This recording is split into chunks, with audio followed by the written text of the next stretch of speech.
There's new economic analysis of the Biden administration American Families Plan. It comes to us from the Penn Wharton budget model. Rick Newman has been digging into it. So, Rick, what does this tell us about the sort of bang for the buck, so to speak, of this plan? Right. This is one of the first independent analyses of the Biden Families Plan. For people who get them mixed up, the Families Plan is the big social welfare program that Biden wants to do.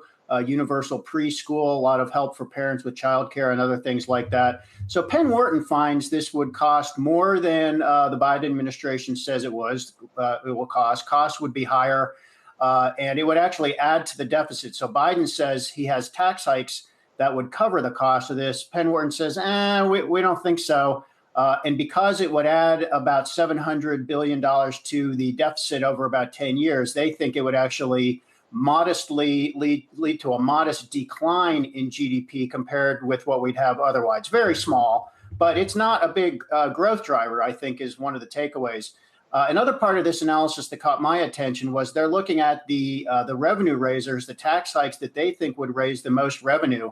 And the thing that would bring in the most money is not a tax hike. It's stronger or tougher IRS enforcement, which is just getting people who legally owe taxes to pay what they owe. So Penn Wharton thinks that would bring in about $480 billion over a decade. That is a ton of money, and it's more money than would come from any other tax hike Biden has in that plan. So as Congress considers how to put together this legislation, that is where to look.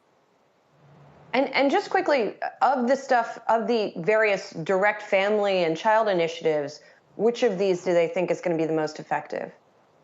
They don't get into effectiveness. They just tell you how much they think it's going to cost and how Biden will pay for it. But I will point out that the expansion of the child tax credit, which would really put a lot of money into the pockets of middle and income and lower income families, that would be very expensive. That's the most expensive element of Biden's plan.